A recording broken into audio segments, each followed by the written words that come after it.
एक बहुत ही भोला भाला सा आलसी लड़का था। वह कोई काम नहीं करना चाहता था, बस खाना खाता, घूमता और सोते रहता था। एक दिन उसे किसी ने बताया कि एक आश्रम है जहाँ पर कुछ नहीं करना पड़ता है और हर दिन 2 समय का खाना और नाश्ता मिलता है। तुम वहाँ जा कर के रहो। उस आलसी लड़के ने सोचा कि ये तो बहुत ही बढ़िया है और वह उस आश्रम में जाकर रहने को सोचा। और फिर वह भोला भाला आलसी लड़का अपना सारा सांसारिक जीवन छोड़कर उस आश्रम में जाकर रहने लगा। आश्रम में गुरुजी रहते थे। वह कुछ समय सबको प्रवचन देते हैं। वह आलसी लड़का सुनता था, बाकी समय आराम करता था और फिर भर पेट खाना खाकर सो जाता था। ऐसे ही उस लड़के का दिन गुजरता गया। एक दिन उस आश्रम में कुछ भी नहीं बना। नाश्ते के समय नाश्ता नहीं मिला। उसने सोचा नाश्ता नहीं मिला, भोजन तो मिलेगा। अब भोजन के समय भी उसे भोजन नहीं मिला। लड़का दौड़ करके गुरुजी के पास गया और उसने पूछा कि आज भोजन क्यों नहीं बना। गुरुजी ने कहा कि बेटा, आज एकादशी है और जितने भी आश्रम के सदस्य हैं उनका उपवास है और तुम्हारा भी आज उपवास है। आज भोजन नहीं बनेगा। वह लड़का आलसी था और उसे भूख भी बहुत लगता था। उसने गुरुजी से बोला कि मैं उपवास नहीं रहूँगा, मुझे भूख लगी है, मैं खाना खाऊंगा। गुरुजी ने बोला ठीक है, जाओ भंडारे में से सामान लेकर के आओ और आश्रम में नहीं, बाहर ले जा कर के बना लो।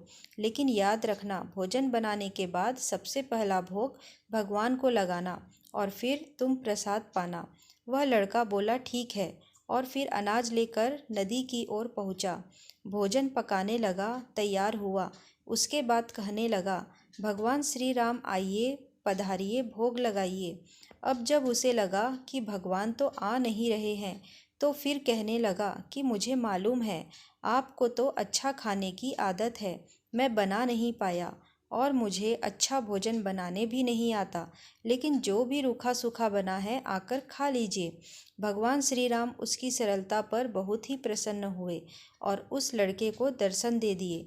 उसने देखा कि भगवान श्री राम आए हुए हैं और उनके साथ में माता सीता भी आई हुई है। लेकिन लड़के ने सिर्फ 2 लोगों के लिए ही भोजन बनाया था, एक अपने लिए और दूसरा भगवान के लिए।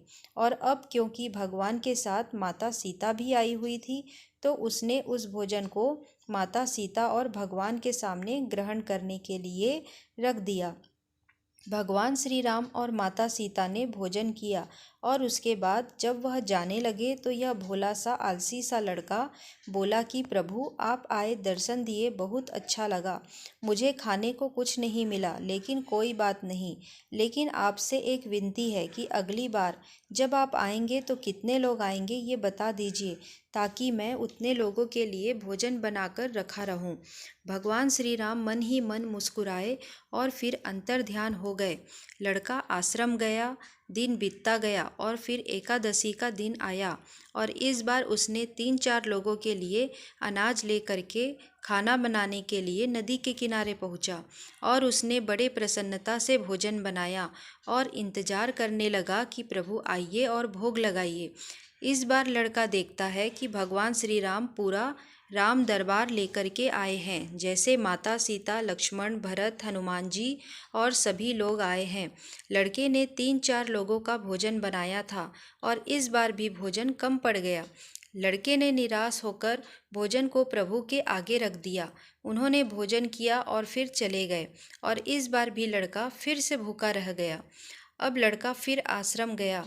दिन बीतता गया और फिर एकादशी का दिन आया और इस बार गुरुजी से कहने लगा कि गुरुजी, मुझे इस बार थोड़ा ज़्यादा अनाज चाहिए। गुरुजी सोचने लगे कि यह इतना सारा अनाज का करता क्या है, कहीं इसे बेचता तो नहीं है। फिर उन्होंने कहा ठीक है, भूख से परेशान रहता है। लड़के ने कहा नहीं गुरुजी, मैं भूख से परेशान नहीं रहता हूँ।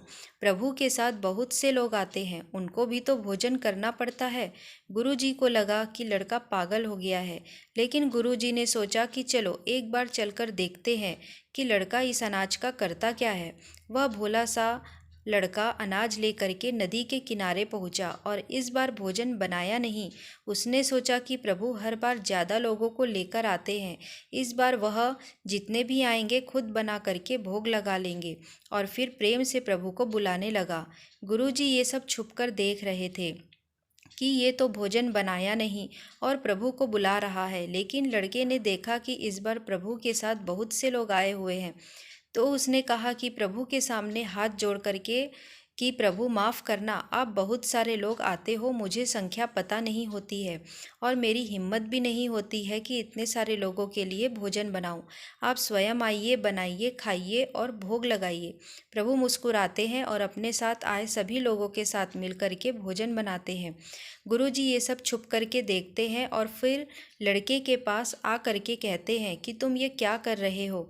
लड़का कहता है कि गुरुजी आपको दिख नहीं रहा है कि भगवान श्री राम पधार चुके हैं, माता सीता आई हुई है, हनुमान जी आए हैं और भी सभी लोग आए हुए हैं, भोजन बन रहा है। गुरुजी ने बोला कि पागल हो गया है, मुझे तो कोई नहीं दिख रहा। लड़का गुस्सा हो गया और बोला, प्रभु आप ये क्या कर रहे हो, एक तो मुझे भूखा रखा है और गुरुजी को दर्शन नहीं दे रहे हो, जो मुझे पागल समझ रहे हैं।